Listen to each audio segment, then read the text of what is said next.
love if this episode somehow came out around Valentine's Day because I wanted to read all about love this week.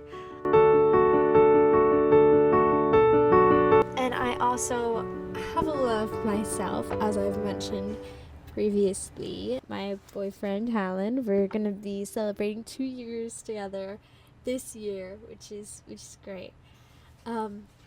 And there's a book I read. I actually bought it when we were in New York for our 1-year anniversary, and it's called In the Event This Doesn't Fall Apart. And the poet Shannon Lee Barry actually dedicated all of these poems to her partner. And I should look up. Wait a second. I'm gonna look up to see if they're still together. Alright, so after stalking her Instagram, I can confirm she is gorgeous and talented. And it does look like if she's not still with the person she wrote this about, she's still in a relationship. So the acknowledgement on the first page says, "For Dawn, here's everything I wrote about you the first year I loved you, so we both can remember." So sweet. I aspire to be the writer girlfriend. And I feel like I am in some ways, but I feel like there's just such an intellect when it comes to writing, and I feel like I'm very lazy. So it's definitely something I want to learn how to get better at, and I want to have the intellect to where I can create work that someone like me would also want to enjoy. Someone who wants to be challenged whenever they read something, but doesn't want it to be too complicated and puts the book down. Oh, let me start off by telling you what I'm reading this week, actually, before I get too into it. So, I started this new class.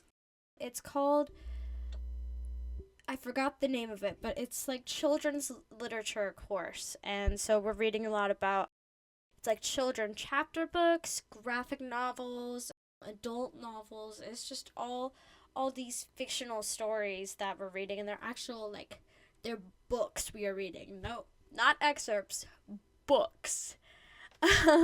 Which is probably the bulkiest I've had to actually recognize and read for a class. So it's kind of daunting, but I started that course this week and I finished the first book for that course. It's When Stars Are Scattered. It's pretty good. I liked it, and I finished that yesterday. I tried to finish it really quick because I was stressed about finishing it, and then she hasn't even posted what our discussion is supposed to be yet, so I finished it too fast, but it's okay. And we're also supposed to be reading Witch Boy, but it's not available at the library right now, so I'm trying to see if I will somehow get the book from the library in time, or if I will just have to somehow get a copy, like an ebook online, so I don't have to pay, because I don't want to have to pay for an ebook. That sounds very lame. And everywhere in person is out of it, and Amazon and thrift books will not arrive on time. So that's what I'm currently facing. And as for personal books, I recently started The Trials of Apollo, which I actually haven't read, despite being a huge Percy Jackson fan. So I'm trying to get into that book and try to balance it out with the other books I'm reading for class. Usually I try to read a separate book too, if I don't have class books like I currently do. That separate book for Trials of Apollo was Book Lovers by Emily Henry, which I recently finished too. That book was really good. I really liked it. I just, when you watch a rom-com and you get a fuzzy feeling, it's like that in a book, and it's just, I love love. Hopefully I'll read some more rom-coms, more Emily Henry books. That's all I got for Christmas. That's not true, but I got a lot of Emily Henry books. So I'm excited to read them all. And the great thing about owning books is that you can write all you want in them. I got so many books for Christmas that my parents got me a new bookcase too. Isn't that's such a rich thing to say. It was a tiny bookcase, but it's just very funny because I have too many books and I don't think I can ever leave my apartment, because if I do, then my poor boyfriend is going to have to move all those books for me. All right, getting right back into the episode, getting into everything, the nitty-gritty, as I've said previously. In the event This Doesn't Fall Apart, written by Shannon Lee Barry, it is prose and poetry. And I'm just going to share a few poems that she wrote, a few prose she wrote too. And then I'm going to share a few poems that I actually wrote for my current partner.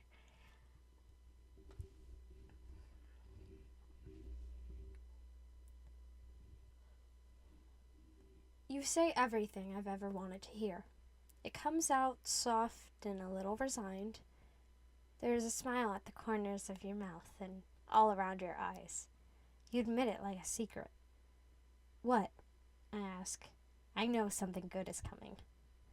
You look pretty, you say, standing at the top of my staircase. I've had 4 hours of sleep and my hair is unbrushed and I'm wearing nothing on my face but the morning sun. You have this way of looking at me that stops my heart. It is the way I think I've always dreamed of being looked at. Like I hurt your eyes a little. Like you can't believe your luck to be standing in front of me. Please stop that, I say, and it is the first and only time I lie to you. Please don't ever stop. I want to be looked at by you until the sun goes down. That one was called Good Morning, and this one is called No Twist Endings. And your things are in my room. Your pillow on my bed, your shampoo in my shower, your keyboard in my living room. Traces of you everywhere. A map leading right to me. It feels almost too normal, too right. I remember what you said the night when we both got overwhelmed. It's scary, but I think this is everything, or almost everything. There's no twist ending. Everything or almost everything. That's you and me, and I hope you're right. And I've never believed in anyone so much. And I'm risking everything, or almost everything, but it feels worth it. Your things in my room feel normal. No twist ending. I think I like my chances. When it's scary, but it's not. And it was you and me with our foreheads pressed together as we fell asleep. You and me in the tangle of our hands. You and me in the way my breath hitched in my throat just a little when I realized I had never liked anyone so much. Ever.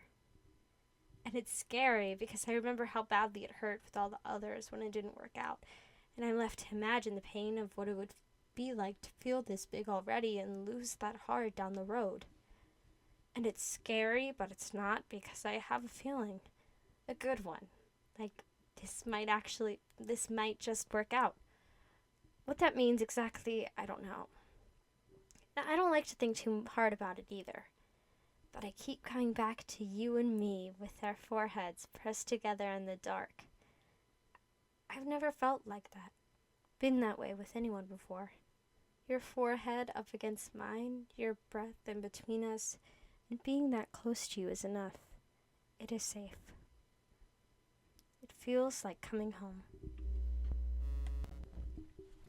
An hour. Over the past few months, I've gotten good at feeling an hour.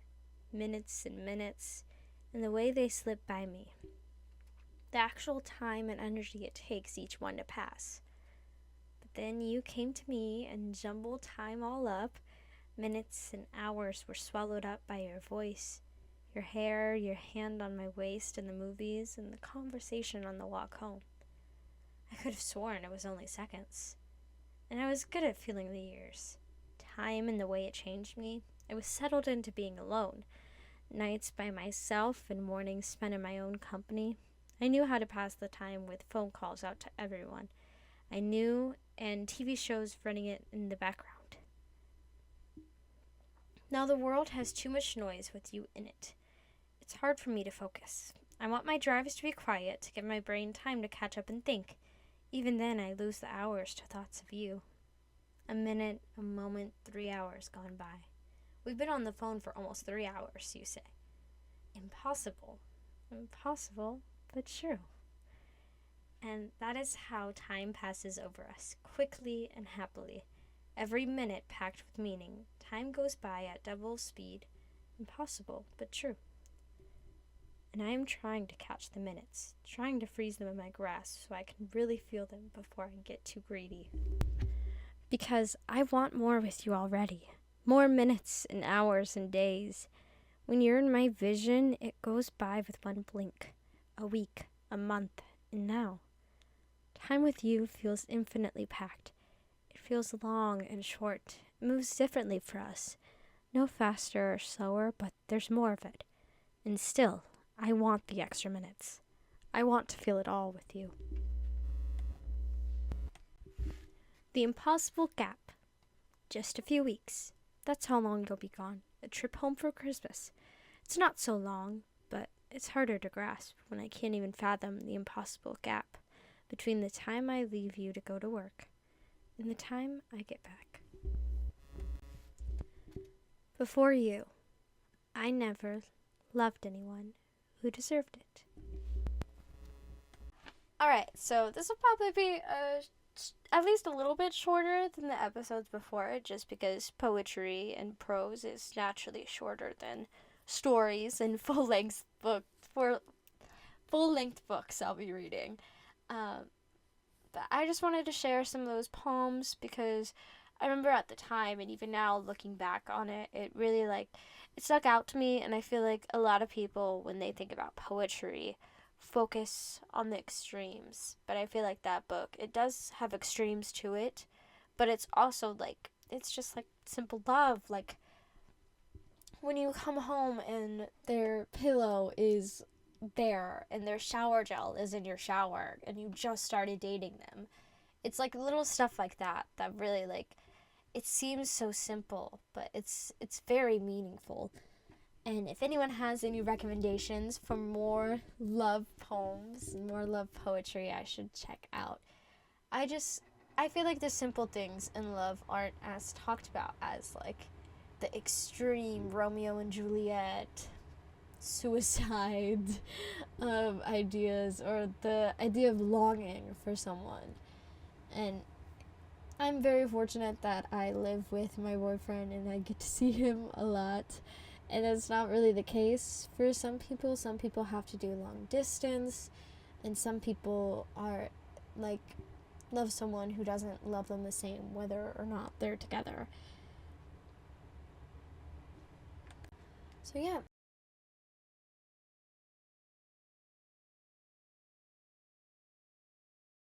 I've written a little bit of poetry about my current partner, especially when we first got together. That's part of the reason why this book, it means a lot to me, because I see myself a lot in it, because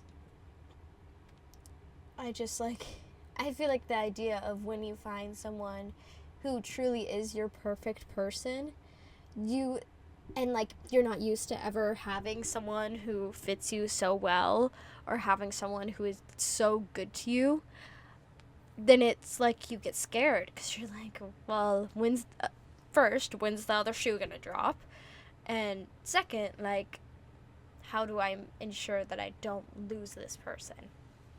So I feel like a lot of my thoughts and my writing when we first got together were focused on this idea of I want to do everything in my power not to lose you, which is not it's not a healthy thing to be feeling in a relationship, where you feel it very much felt, because me and him didn't fight, then it felt very extreme whenever we would have a disagreement, because we would both be scared, oh my god, the shoe has finally dropped, we're finally breaking up, I knew it was too good to be true, those extremes. So this poetry focuses kind of on that feeling, but it's more grounded. And it's more recent poems. So I'll just read you two of them. And I don't think they really have names, so I'll just read them in order, and I'll let you know when the next one starts. You are the sun, brightness, everlasting, finding hope, finding excuses to be happy. You are the stars, ambitious and eternal, able to combine your wits with passion to form your own constellation. You are my moon, somehow healing my confusion. Now I see you clearly, love. It's only you. Alright, that was the first one. And then this one is my second one. It's a little dramatic. I mean, poetry's always kind of dramatic, though. Sort of. Okay. Undeserving, unworthy. Why Aphrodite sent you my way, I can never thank her enough.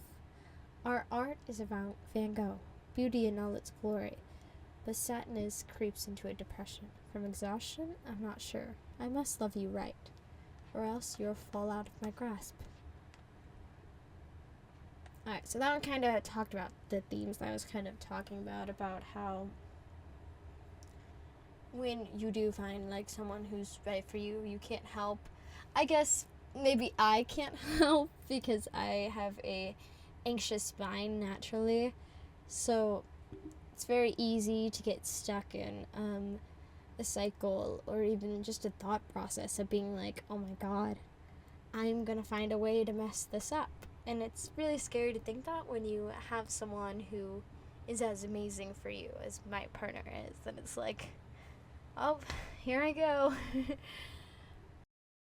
So I feel like that's something that like I never thought I would be so fortunate to feel, is the fear of losing someone whom I love so dearly.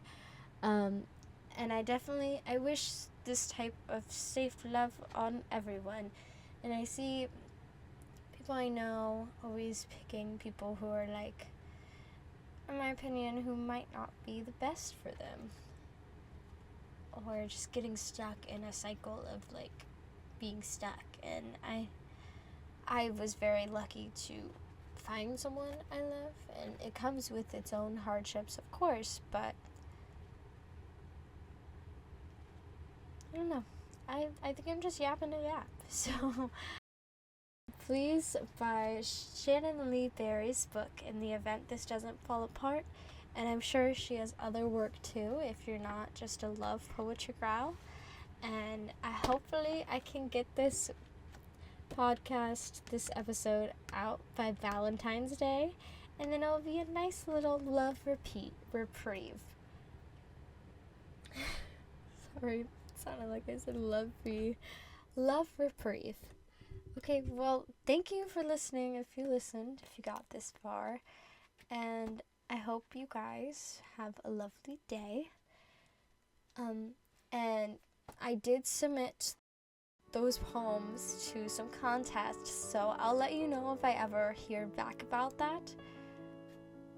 But yeah, have a good day. Thank you.